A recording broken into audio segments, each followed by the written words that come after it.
எண்ணத்தில் நலமிருந்தால் எல்லாம் சிறக்கும். ஜோதிடர் பொய்க்கலாம், ஜோதிடம் பொய்க்காது.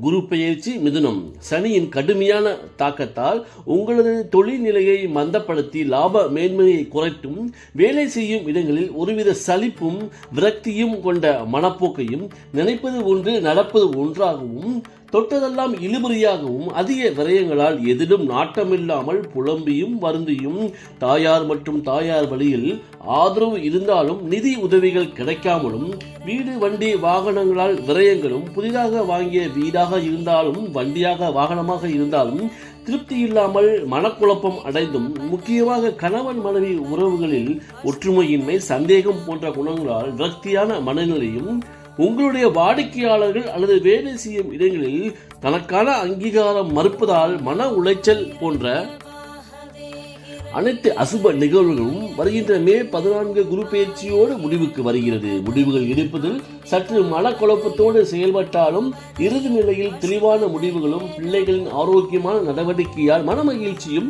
கணவன் மனைவி உறவுகளில் மகிழ்ச்சியான குதூகலமான வாழ்க்கை அமைப்பும், வரன் தேடி கொண்டிருப்பவர்களுக்கு நல்ல வரன் அமைப்புகள் தானே தேடி வரும் அமைப்பும், தொழில் மற்றும் வியாபாரங்களில் குரு அருளால் மலை போன்ற பிரச்சனைகளும் பனி போல கரையும் லாபகரமான முன்னேற்றங்களை அடைவீர்கள்.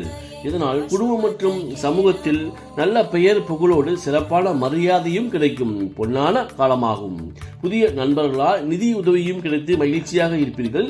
சனியின் தாக்கத்தில் இருந்து தப்பித்துக் கொள்ள உடல் மற்றும் மனநிலையை ஆரோக்கியமாக வைத்துக் கொண்டு தியானம் மற்றும் யோகா செய்து மன அமைதியோடும் நிம்மதியோடும் படபடப்பு ஏற்படாமல் உங்களை தற்காத்துக் கொள்ளுங்கள். தேவையற்ற அர்த்தமற்ற வாக்குவாதங்களை தவிர்த்தும் நிதானமாக பேசுவதும் உங்களுக்கு நிலையான மகிழ்ச்சியை கொடுத்துவிடும். தேவையற்ற அலைச்சல்களை குறைத்தும் தொழிலில் முதலீடுகள் செய்யும் முன் நன்கு ஆராய்ந்து குடும்ப பெரியவர்கள் மற்றும் தொழில் வல்லுநர்களின் ஆலோசனையோடு செயல்படவும். குரு 90% நன்மையான பலன்களும் 10% தீமையான பலன்களையும் மிதுன நண்பர்களுக்கு தலை காத்துக் கொண்டிருக்கிறார்.